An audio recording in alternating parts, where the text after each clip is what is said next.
God puts us in nations, in places, not by mistake, but to do a job.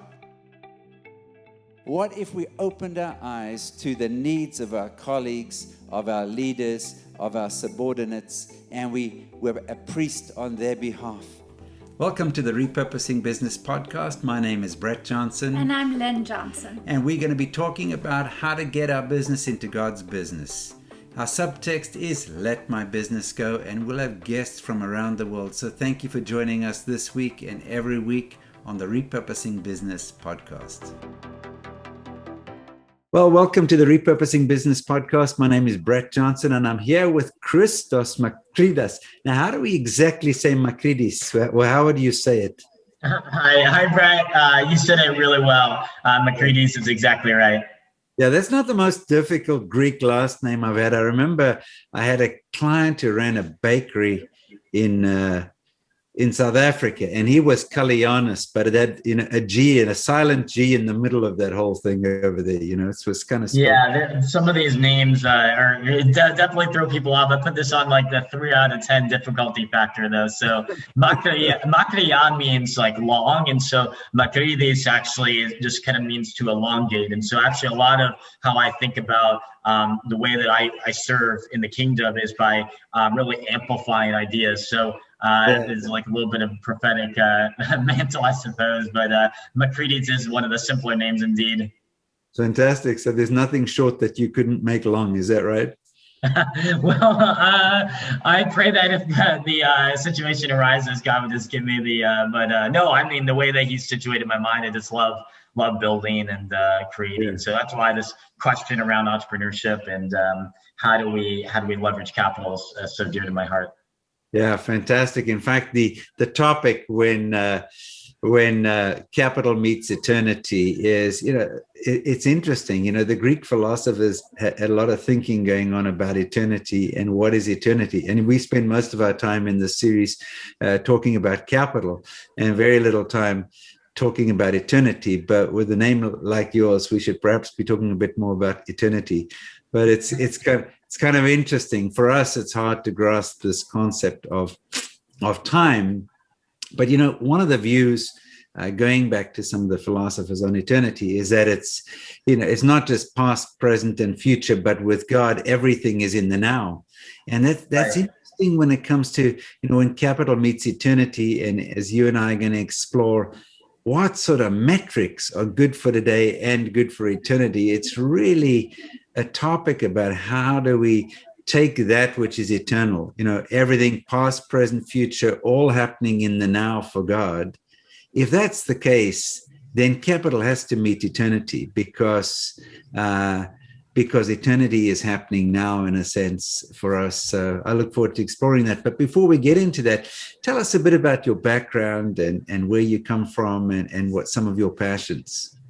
Yeah, well, I grew up in Phoenix, Arizona. My parents run a Greek restaurant in Phoenix, and really spent most of my time in Arizona and throughout my undergraduate. I did my degrees in economics and math while I was at Arizona State University. And I think it was really during that time in undergraduate, and actually right before that, when I read a book, Francis Chan's Crazy Love book, and really thinking hard about what does it mean to really put everything into captivity of Jesus's name. And so our thoughts, our actions, and I mean, as we'll talk about today, our capital, our financial capital, our human capital, intellectual capital, everything that we're doing, because a lot of times, like our desire or like our lack of surrender comes down to sometimes not taking Jesus at his word. Like if he truly did rise from the dead, if he truly is sovereign, then like why would we not surrender everything? That's much better financial bet than anything that we could invest in the market, S&P 500 or anything like that. So anyways, long story short, that was one of the big catalysts in my life that made me start thinking about these questions.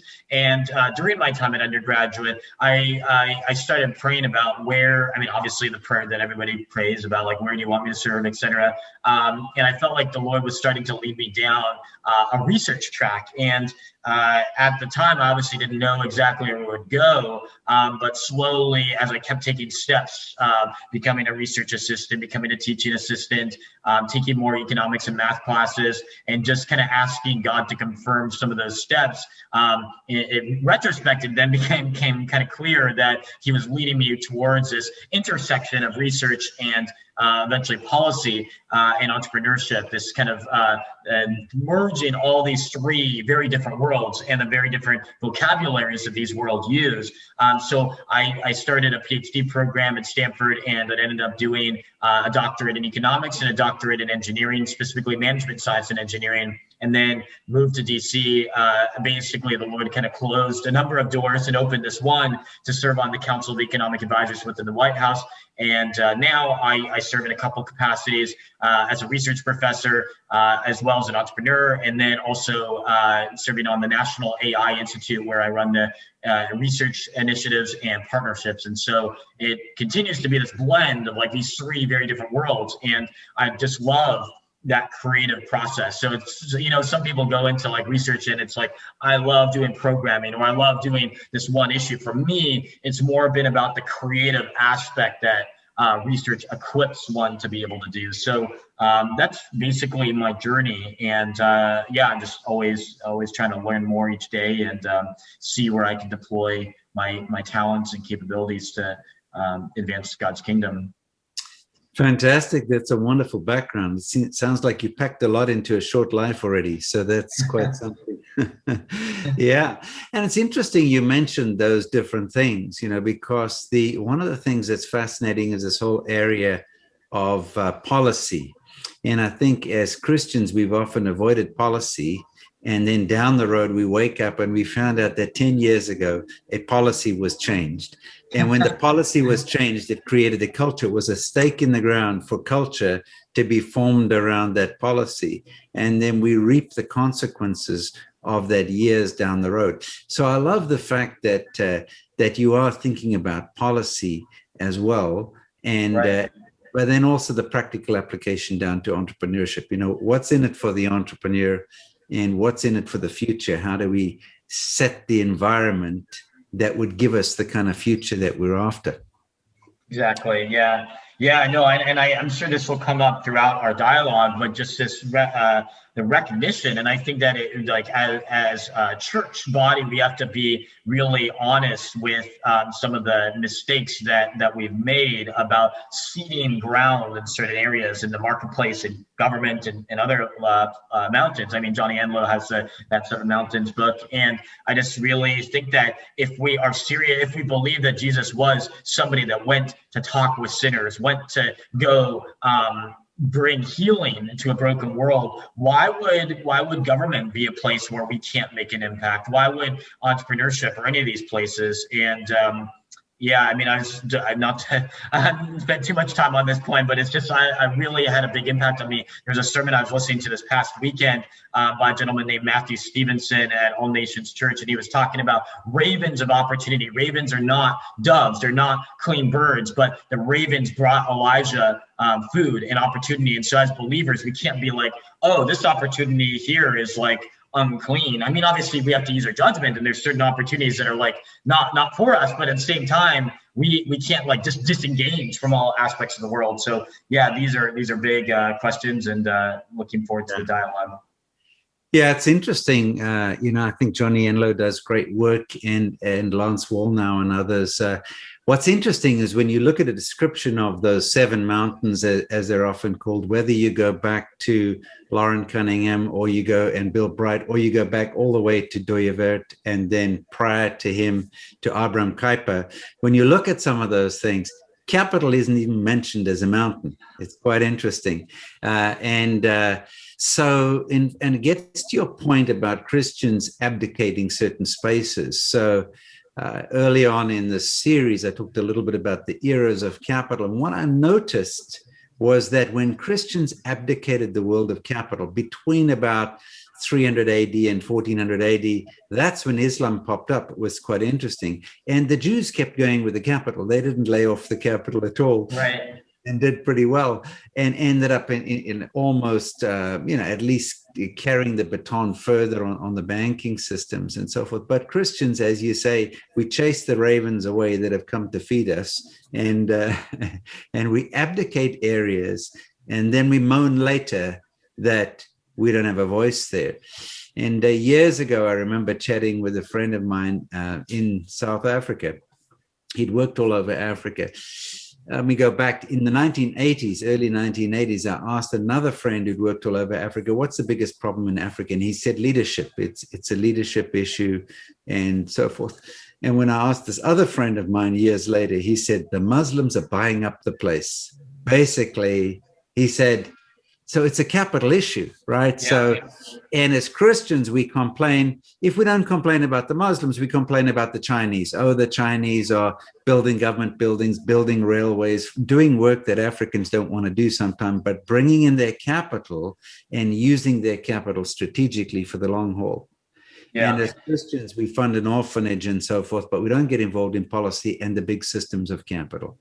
No, that's right. I mean, you see, yeah, I mean, that's exactly right. Today, people are talking about how CCP is buying up all of this real estate in the United States and Canada and Europe and Africa. And it's, I mean, like, well, I mean, there's a whole practical issue of just like the fact that they have so many state-owned enterprises gives them an unfair advantage. But at the same time, we have like the ultimate unfair advantage of having the Holy Spirit. So if we just like actually was activated within us, we would be a lot better off. So no, that's a great point. And the part of your book about and repurposing capital, where you talk about banking and the history of banking, it's perfect segue into this conversation about capital. Yeah. So let's talk a little bit about metrics, because that pops up. And once again, this is an area, Christos, where we might be kind of hijacked a little bit or behind the eight ball, as it were, when it comes to metrics, because all of a sudden people are talking about ESG in terms of environmental and governance and social impact and so forth. In terms of on the investment side, we've had impact investing, corporate social responsibility. People are trying to create metrics around this. And so I'd love to get your thoughts around some of those metrics. Our goal when we're working with organizations is how do you come up with metrics that are good for today and good for eternity? And given what I just said about eternity, those things should be closely connected. But I'd like to get your thoughts. You know, if you were sitting down with a government or you were sitting down with a policymaker and so on and said, okay, so Christos, how are we going to come up with, what measures would you use? What are good measures for capital that are actually eternal measures? Any thoughts on that? Yeah, well, I think let me make three practical points, and then let me take it a little bit more philosophical after that. So the first is how we are defining value and whether a certain product or service or initiative, what sort of value is that bringing? And that could range from the spiritual value that it can bring to solving a very concrete problem. So when we think about online learning and the ed tech platforms that are out there, it's solving a very specific pain point, namely that every individual wants some sort of progression within their life, progression at work. They want meaningful work. They want to feel like they're growing. And sometimes they might say, oh, like, I'm just content with where things are. But that's usually driven by a perception that the progression is just not attainable and you have to settle for more. So number one is how can you articulate value? And there's some projects where being able to articulate that value with numeric scores is just not doable in the short run. And you can think about just the value of a biblical education, for example. That's hard to quantify. But I mean, well, number one, like a lot of things, if you just measure it and you track it over time, it does become possible to measure. But I think as long as you can clearly articulate the value, that's enough to get the conversation going. Number two is the time horizon. A lot of people, I mean, think about if we looked at Paul's life in Scripture and we closed the book after he was just getting shipwrecked. Like we would say, wow, this person had so much enthusiasm and look at what happened. But if we have the right time horizon and we look at that person's entire life, their impact makes a very is interpreted very differently. Or even Stephen, I mean, sometimes actually how we even look at the time horizon with Stephen, like although he was stoned, the impact that he had on inspiring others who might have become martyrs, who might have not died through persecution, but just had an impact in another way. It's just, we really have to be clear about the time frame. And I think way too many businesses can be very short-term focused. And as Christians, we should have an eternal time frame. And this goes back to what you were sharing, I think, before we started the recording of where capital meets the eternal. Number 3 is thinking about what economists call positive externalities. There's positive externalities, there's negative externalities. The classic example of a negative externality is pollution, where 2 parties are undertaking some transaction, and then there's a third party, i.e. society, that gets adversely affected by the pollutant. A positive externality might be, think about education, that when 2 people are truly educated, that also benefits everybody within society. Now, how do we define true education? Obviously, many of the institutions of higher learning today are not embarking on true education, but if you do enact true education, that does have a positive externality. And so I'm just thinking about when organizations think about pursuing a project, you have to think about, is this having a direct effect that is very quantifiable, and is there also a third-party effect that might be felt generations later, or that we just might want to take into account? Because even if you cannot justify to kind of secular shareholders, you might be able to make a very strong case that these positive externalities to other shareholders that you do have that do believe in the social impact or do believe in these positive externalities. If you can quantify that and show that return on investment, and again, return on investment broadly defined on the right time horizon. These are kind of 3 steps I believe organizations should go through. But I mean, I think every organization just needs to think hard about where has the Lord positioned you to fight, because there are different battles for different people. It wouldn't make sense if every single person was like the first person in the army. Some people are meant to be behind the scenes. Some people are meant to be the cybersecurity professionals that are kind of guarding the infrastructure. So each person has a different role to play, and therefore each organization also has a different role to play. And so the time horizon that you pick, the type of value that you pick, and then what sort of positive externalities you're trying to contribute to are all going to vary based on your unique calling that you believe the Lord has spoken to you about. Great. Well, let's unpack those a little bit over here. Let's start with the concept of value first. I mean, it's quite interesting. Yesterday, Lynn and I were chatting about the Hebrew word tov, T-O-V, which means good. And so when God described his work and he said it's good, it was a very, very rich word talking about that. And it kind of gets to this, it's the value-added notion. And so I like the notion, the thing of beginning both with value at the individual level. So if somebody's running a business or they're employed in a business, thinking about, does this business create value? But secondly, also looking at societal value chains. I was chatting earlier in the series with Uli Koch, who's a guy who's looking at, okay, what value do you place behind a currency? And he's arguing that it should be based on the GDP of each country, and each country's natural resources are different. Their geography is different, their people are different, and so forth. But that you can quantify that from his perspective, which also gets to your point about what do you have in your hands. You don't have to tackle every giant, you don't have to tackle every problem, but given what you're good at, are you really, really creating value, or are you just trying to make some money? I think it's kind of... and a perfect illustration of that, I mean, you look at a lot of the popular culture and some of the singers that are making some of the most money. I mean, think about Cardi B or Lil Nas. I mean, these are not individuals that, I mean, anyone would really agree are singing edifying songs or songs that you'd want your kids, or I mean, really anyone listening to. So I think just because they're making money just because somebody is making a profit, that is a proxy for impact, but it's certainly not the only one. And when you take the wrong time horizon, then you can really get backwards policies. I mean, even the people that are recording the tracks for these people, if they took the right time horizon, they thought, okay, what sort of culture are my children and grandchildren going to grow up in? And is it worth it? Because this is creating a negative externality. If they actually took this holistic perspective, they would say, nope, not profitable. Not profitable for me, definitely not profitable for my children. And whatever money I'm making in the short run, it's definitely going to be outweighed by all these adverse effects for the world in our culture in the United States or anywhere else in the subsequent decades. So yeah, this question of fruit and money not being a perfect proxy for that is exactly right. Yeah. A friend of mine was running a nonprofit out of New York. She's since moved to California, but part of what she did was she took influencers, and in this case, she took a rap group who are not believers and took them to Mozambique and to go and see, what's going on in one of the poorest countries in the world. And they were going past this hut, and out of the hut came blaring the lyrics of one of their songs. And these guys realized, oh my gosh, our stuff is going around the world, and they decided to clean up their lyrics based on realizing the impact. Yeah, the ripple effect that it's having. Wow, praise God that they realized that. Yeah. Amazing.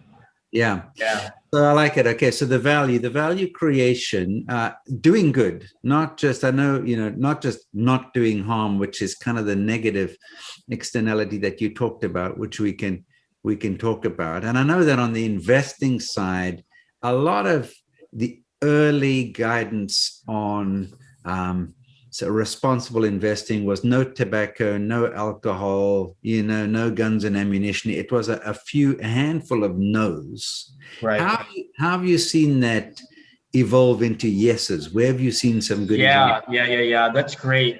So I think that there's some ways that this is happening. That there's like good ways for it to happen, and then there's some not so good ways. And so a lot of so when I think about the corporate finance literature about ESG and how a lot of people will study corporate governance and how firms that commit to certain ESG goals perform in the market, and whether or not shareholders value it, and whether it's associated with what economists or finance researchers call total factor productivity, TFP, whether or not the commitment to that is associated with long-run productivity gains. And a lot of the research there is like really not that good. I mean, they basically pull together a lot of companies, and then they do some simple linear regressions. And I think sometimes it's just tough. I mean, these are tough things to quantify.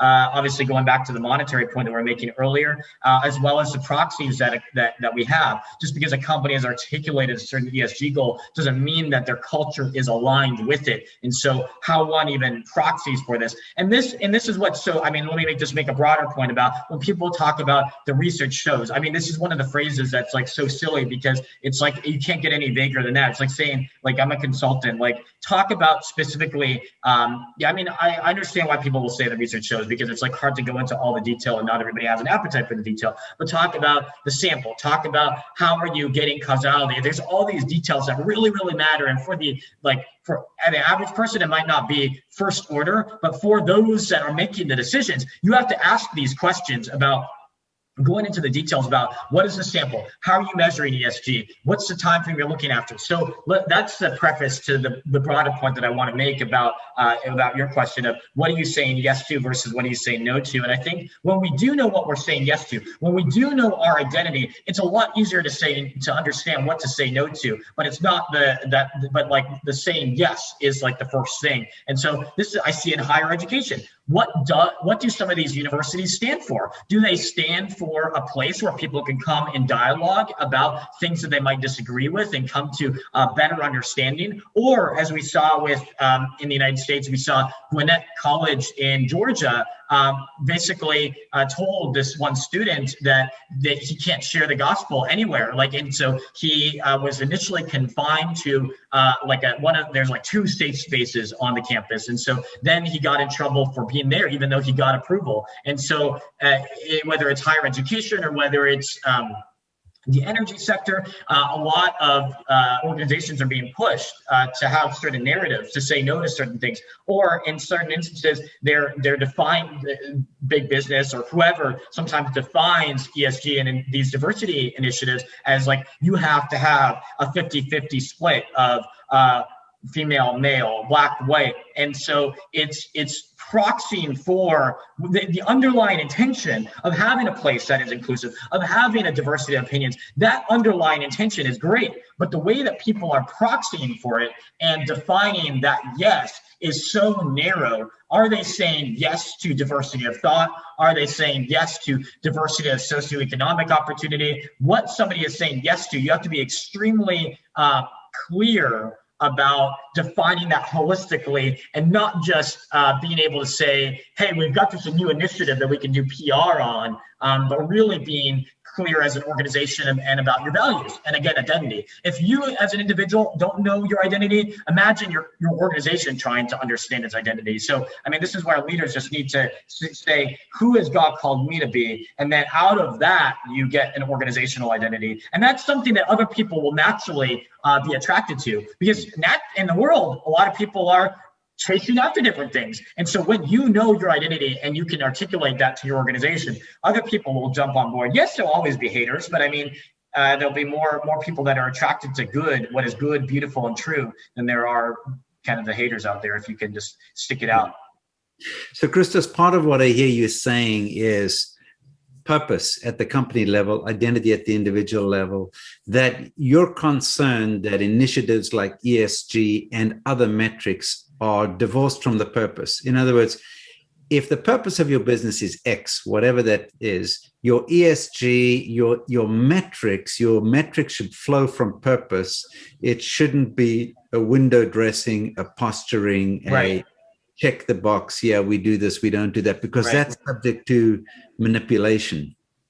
Definitely. And here's actually a really concrete example. One of the research papers that I have that's going through peer review right now, basically we took all the articles that were published in The Guardian between 2004 and 2018 related to climate change. So we parsed all the text for climate change. And then we were looking at how the politicization of that term affects user engagement. And so we had a way of measuring politicization. And then we found, basically we found that while political articles tend to get more engagement, more readers, more comments, more recommendations, and so on, the politicization of climate change actually has led to a lower level of engagement. And so this is just one of the manifestations where if you take a long view of things, that when you do things sometimes with the wrong motives, it may have like an initial growth spurt. You might get more traction in the short run, but is this actually good for, again, you measure engagement in different ways. Different markets have different proxies for the outcomes that you matter. But yeah, organizations definitely have to be clear about what is the fundamental value that we're trying to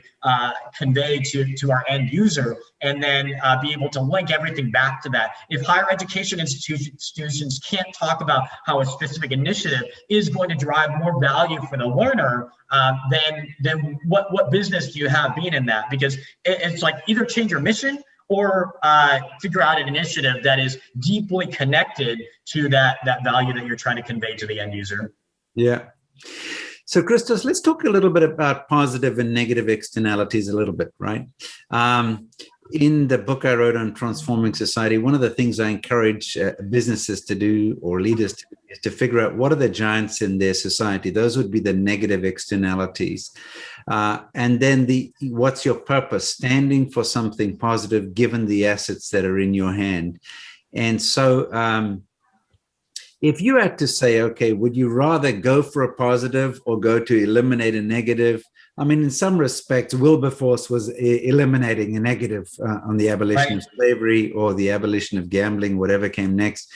Do you need a blend of both, or do you fear, do you risk being kind of negative driven if you're just going after the elimination of negatives? Do you risk being sort of head in the clouds if you're just looking at the positives? Have you seen anything around that? Yeah, let me make a general point and then let me get into a tiny bit of some of the empirical literature that I've seen in corporate finance. So at a general level, I'm just always reminded by, let me get out the exact words of the scripture, John 15:8, where Jesus says, "This is to my Father's glory that you bear much fruit, proving yourselves to be my disciples." And so whatever it is, we have to be analyzing, is this producing fruit? So this is where there's definitely not like a prescriptive solution of like always be against something that you believe is evil or always be for something that you believe is good. There's going to be certain instances where Wilberforce definitely, phenomenal. Praise God that he raised up somebody like him, and obviously many others that stood against something that was so evil. I serve, for example, with the National Center on Sexual Exploitation, which is really designed around combating human trafficking. And so there are certain things that you need to be against. An organization like Pornhub is not doing good things. This is an organization that you do need to battle. They are a giant. Anyways, we could go into a whole conversation about that. So barring that, but sometimes you do need to be for things because you have to share with people a vision for something that is good and beautiful. And so sometimes you just inundate people with what's negative, then it's depressing. And the media does a great job of inundating people with negative stories. And so this is really where there's a mix. And so an organization needs to think about, is the giant so large that I can't really do that? It's going to be a little bit less of a mix, and I'm just going to be somebody that is more slaying the giant of human trafficking, or am I going to be an organization that is kind of doing a little bit of both, that there is an evil that we're trying to oppose, but then there's also good that we're trying to do. Whereas another organization might say, hey, we really care about people being all that they can be, so we're going to focus on this market of higher education or learning and human capital development, and we're just going to say yes to doing that and affirming that within people and providing tools that empower individuals. That's something that I'm doing with my friend Sula Parasides and Living Opera, where our goal is to revitalize the fine arts and to empower, inform, and equip performing artists to do things that are beautiful.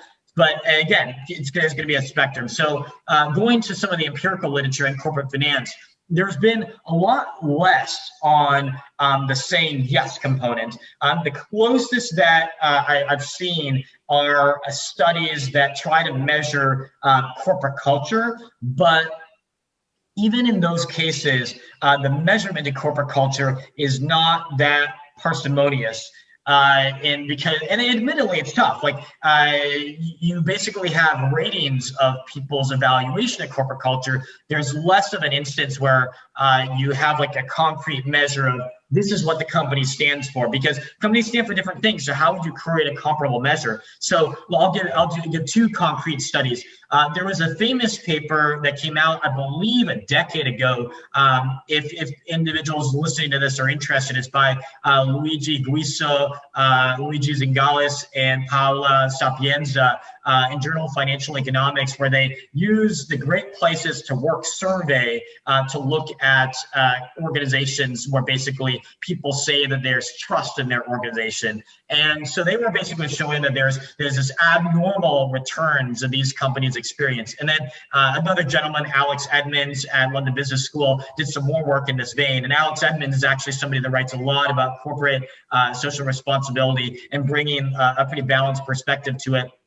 So those papers are finding pretty positive effects. One of my papers uses ratings from payscale.com, where they're basically a crowdsourcing company. So you get millions of people that are taking out these salary profiles. And one of the things that we found was that individuals are willing to pay for improvements in corporate culture. But the limitation of all these papers is that, again, they're just ratings. They're ratings. They're not saying, we're not taking a stance on exactly what the company is saying yes to. And this is where I would just kind of leave up to listeners of do you have examples where an organization has taken a really clear stance for something, and that's really going to be up to the organization and their end user, their consumer, and the value that they believe that they're meant to bring to the world. But yeah, even measuring corporate culture is very tricky.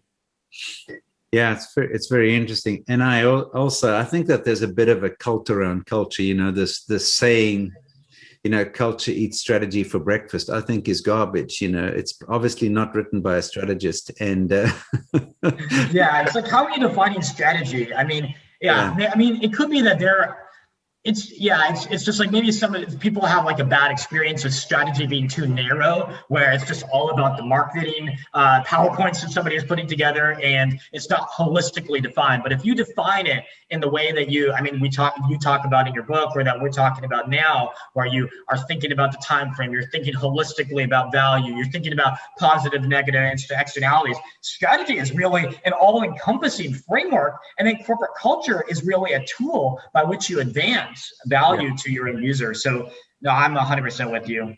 Yeah.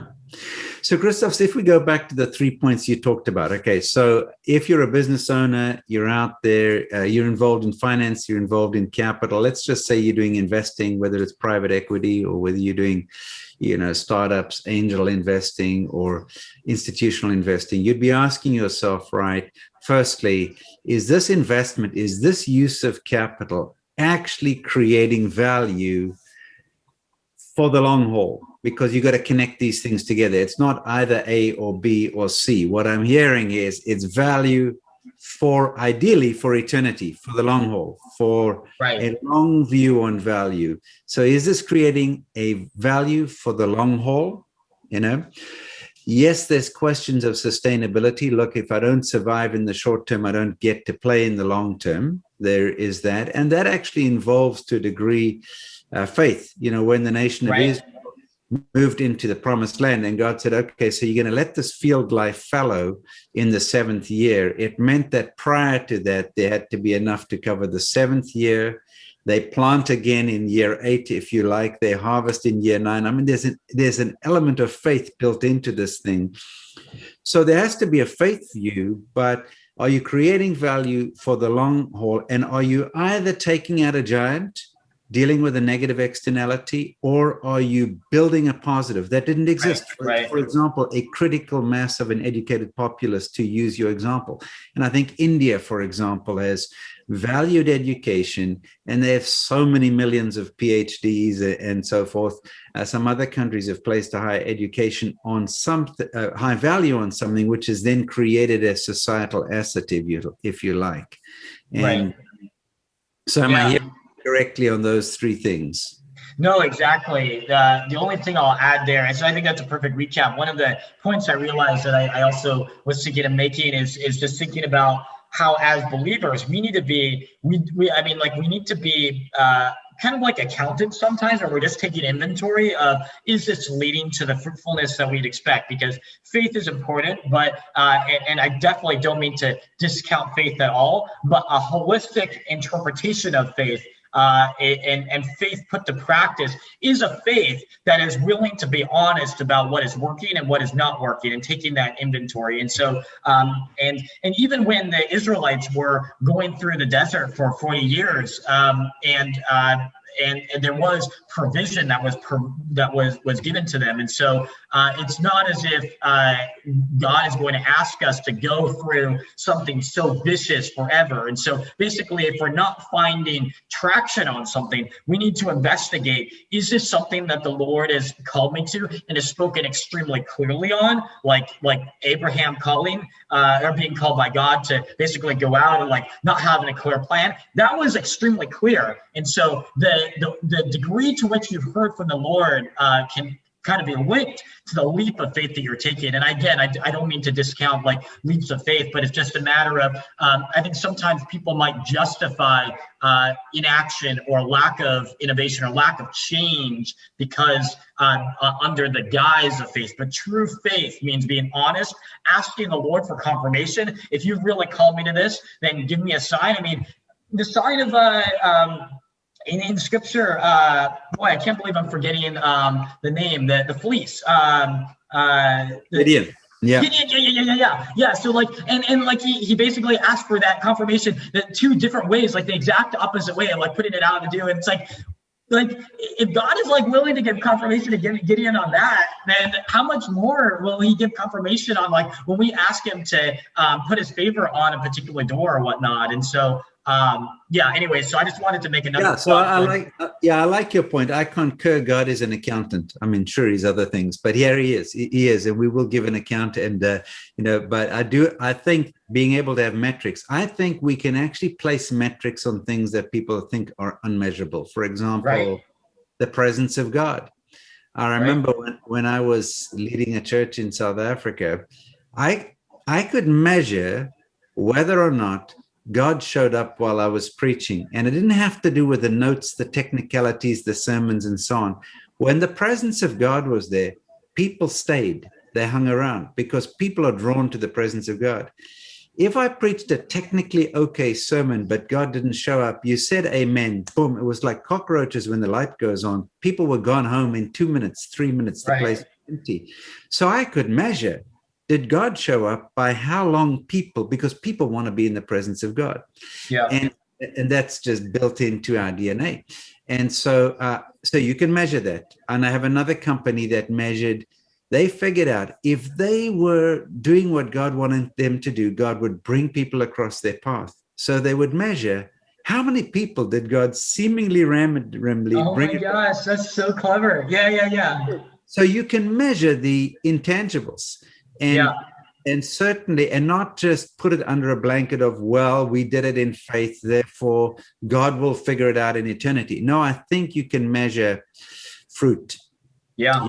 No, definitely. And I mean, okay, so I mean, two points here. One is that there are like really practical methods from statistics to do this well. I'm not saying like every organization needs to go as detailed into this, but they're basically called dynamic factor loading models, where you have like lots of different measurements, but each measurement is a noisy proxy for the latent variable that you really care about. And basically you can take the covariance across the measurements to hone in on that. So all that's to say is, like, as long as you have some measurements that are noisy proxies for what you really care about, you can collect those, and that gives you additional guidance about whether you're moving towards it. I mean, another point that I was thinking of while you were sharing that is just how the Lord gives confirmation about things, and that he prospers, and that we can even speak things out of our mouth about like decreeing a thing. I mean, if the Lord can create universes, like his word, like, do we understand that the word is still going out and expanding the universe? Like, so how much more can we just invent a new metric? Like, have we asked God for guidance about like how to measure intangible capital in organizations properly, how to understand the systems of the world? So I guess I wanted to couple my kind of reaction with like practical recommendations that even when you have noisy proxies, there's ways to make progress. And then with like the other, I guess, more biblical interpretation of like, we can actually decree things and use our voice to create stuff that's really new. Yeah, many years ago, probably in about probably 2005, 2006, I was going through Hong Kong airport, and I picked up a book in the bookstore called Spiritual Capital, written not by Christians at all. And they were defining. Yeah, it's kind of interesting. So, Christos, before we wrap up, I do want to go back a little bit with you to another one of your areas of expertise, which is the policy one. So let's just say we've got a really good purpose for our business, and our intention is to bring God the maximum glory through our business, and we are making good investments. We have good metrics on these things. We are tackling giants, or we are building up something in society that is, we're building up the assets of society, because I believe that under stewardship or failure to steward assets in a society is like one of our biggest problems. So we're doing all of that stuff, but we're still coming up short. Often I think it's because underneath this, in politics, you might call it a platform. The platform is bad. In economics, we might call it the policy is bad. In other words, we're doing our best, but somebody back there snuck in a policy that was bad or good. You know, I look at the US and I think, you know, the US is a wonderfully generous country. And part of what fuels that is the tax code that gets you get a write-off. So it's a policy statement that says, look, we're going to build generosity into our economy. And when I go to other countries, I sometimes say, well, you need to be giving some of your money. They're like, why? You know, but in the US, we outsource that to the government to do. Exactly. Yeah. So there's a positive policy, the fact that we're going to give you a tax write-off for charitable donations to legit charities and so forth. So this question of policy, if you're working with a country in West Africa or North America or Europe or wherever it might be, and you were looking at this question of, is the policy going to lead to the marrying of capital and eternity, what sort of things might you be looking for?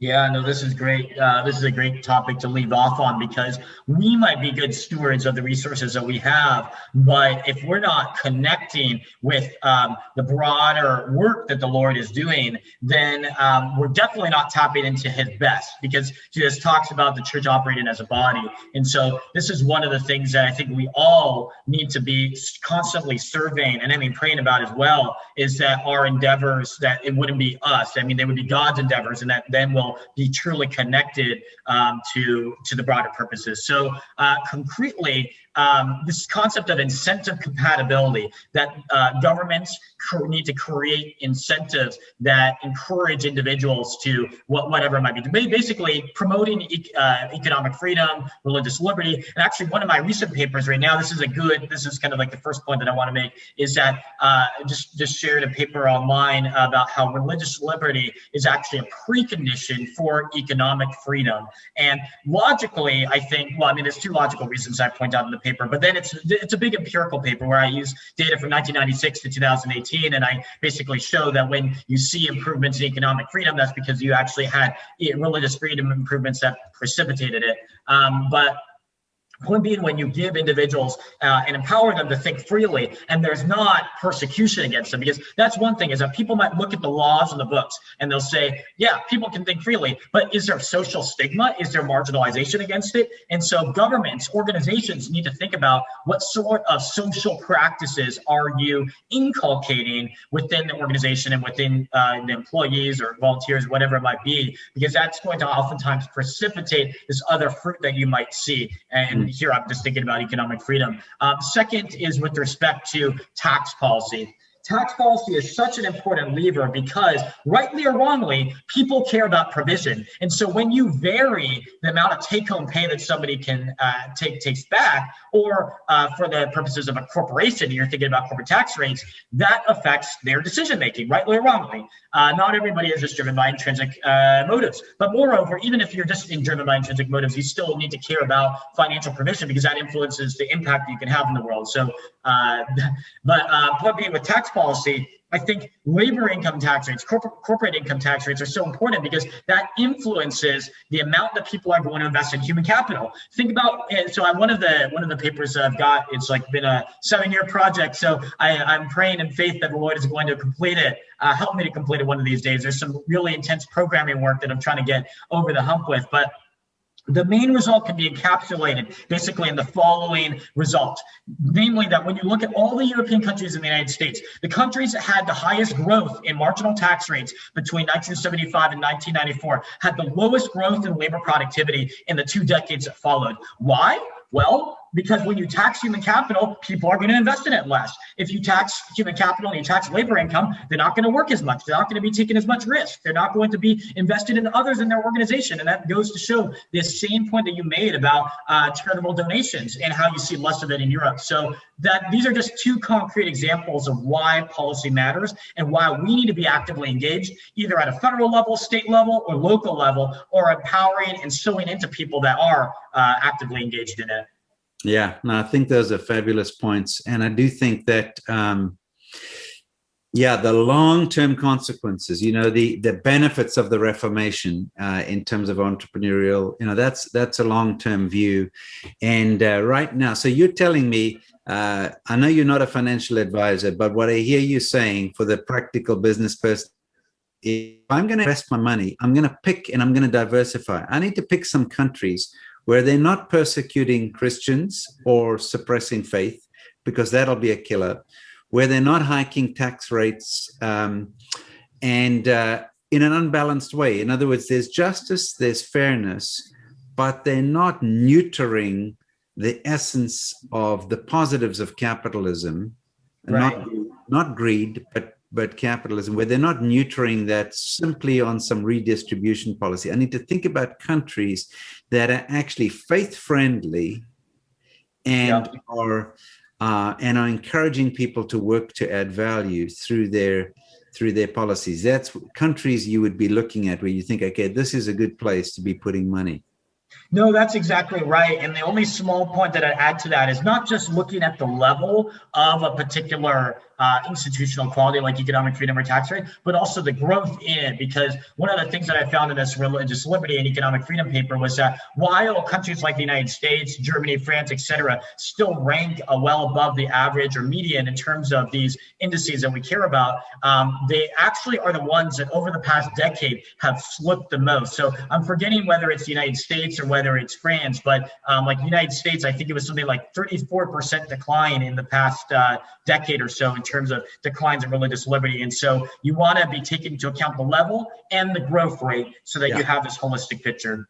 Yeah. So look at the trajectory. It's quite interesting on the when I did the research about 10 years ago on repurposing capital, the African nations are saying we want to base our economies and our lives based on scripture. Now, their scripture could be any scripture, but way, way higher, like up in the 80s and 90% versus, as you say, in the sort of the post-modern, post-Christian kind of eras, the trajectory is going the other way. So that is something to be looking at. Yeah, and I like your analysis of saying, okay, there is a connection over here. Somebody was asking me recently if I can point to an example of that connection. And I remember my economics professor back in the mid-1970s, a Jewish guy, saying, well, we have the economy in Chile because of the Pentecostal revival in 1906. Yeah. Wow. So the Pentecostal revival there led to the emergence of a middle class. Prior to that, there was the elite class that came in from Europe and the local peasant. Pentecostal revival led to a middle class, which has led to an economic uprising, which led to the overthrow of communism, which led. So you see, over 100 years now, 114 years plus 115 years, you can see that thread and the connection between these things. And so, yeah, we're not promoting a capitalism that is disconnected from our faith. Right. Because these things go together. No, they're intertwined. And when you have an accurate definition of capitalism, you think about value holistically. Really quickly, if anyone wants, you might already know this paper, Brett, but there's a gentleman named Bob Woodbury who wrote a phenomenal paper basically showing across countries that exposure to missionaries in the early 1900s had profound effects on the development of educational institutions. And so obviously you believe that, Brett, because you're doing that as well. You're building these ministries, you're building these educational platforms in certain instances. But this was another kind of like externally validated study by Bob Woodbury. Anyone that's interested, it's a good way to point to evidence in case anyone ever pushes you on that point. Fantastic, Christos. Well, we'll put your different papers, your links in the show notes. We'll get those out to people so that they can go and do some more research. I really appreciate you coming and chatting. Appreciate the work that you've done, the thinking that you are doing, and just a practical way to think about the pointers that you've given and look at it and say, okay, am I going through the motions? I think we live in an era right now where there's the politicization of all sorts of things. You know, what is an evangelical? It's become a political term more than a term. What is capital? Same story. And as things are getting a stigma attached to them, we run the risk of retreating from the areas of capital, the areas of the integration of faith and work, the areas of economics and so forth. And I think you've painted a good picture for us to say, okay, no, let's hold our ground and let's not forget the policy aspect of this as well. So Christos, I greatly appreciate the time with you. Yeah, my pleasure. Thank you, Brett.